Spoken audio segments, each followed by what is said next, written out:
బీసీని ముఖ్యమంత్రిగా చూడాలి. సాధ్యం కాదా? ఎందుకు సాధ్యం కాదండి? ఇప్పుడు మధ్యప్రదేశ్లో ఎవరయ్యారు, లేకపోతే రాజస్థాన్లో ఎవరయ్యారు? బీజేపీ చూపించింది కదా బీసీ ముఖ్యమంత్రుల్ని.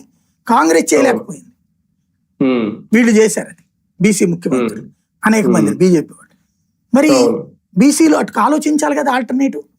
అట్లా ఆలోచించనివ్వకుండా ఇట్లాంటి యాక్టివిటీ మధ్యలో జగన్ ఒక రకంగా రాజకీయంగా కొత్త పొంతలు దొక్కిచ్చాడు. బీసీలకి ఎక్కువ సీట్లు, నామినేటెడ్ పదవులు 50% ఇవ్వడము, అందులో మహిళలకు కూడా ఇవ్వడము, మళ్ళీ దాంతో పాటు మంత్రుల్ని బీసీ వాళ్ళని తీయకుండా ఉంచాడు. గుర్తుంది కదా, పక్క రాష్ట్రం నుంచి తీసుకొచ్చి మరి రాజ్యసభ ఇచ్చారు. ప్లస్ బీసీ జపం నిరంతరం చేసుకొచ్చాడు. దానివల్ల ఓసీలు దూరం అయ్యారు, రెడ్లు దూరం అయ్యి ఆయనే దొక్కేశారు వాళ్ళంతా కలిసి. కానీ బీసీలకు సంబంధించి అతను చేసిన ఎఫర్ట్ మామూలుగా 2024లో ట్రై చేసింది.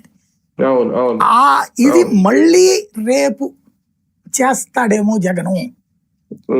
కాబట్టి బీసీల వైపుకి, బీసీలు అటువైపుకి పోనీయకుండా వేస్తున్న అస్త్రమే ఇది. మేము మీకోసం ఉన్నాము, మీతోనే ఉన్నాము. ఇప్పుడు బాబు గారికి జగన్ కి ఉన్న ఇందులో ఆలోచనలో ఉన్న తేడా ఏంటంటే, బాబు గారేమో బీసీలకి ఇప్పుడు కుల వృత్తి, ఇదిగో చేనేత కార్మికులకి ఇంత డబ్బులు ఇచ్చాం, కుమ్మర్లకి ఇంత డబ్బులు ఇచ్చాం, మత్స్యకారులకి ఇంత డబ్బులు ఇచ్చాం, మీ గురించి మేము బాగా చూసుకుంటున్నాం, మేము వస్తేనే బాగా జరుగుతుంది, ఇలాగ పథకాల ద్వారా మీ జీవితాలు నా చేతుల్లో ఉన్నాయి, నేను మిమ్మల్ని చూసుకుంటున్నాను అంటాడు.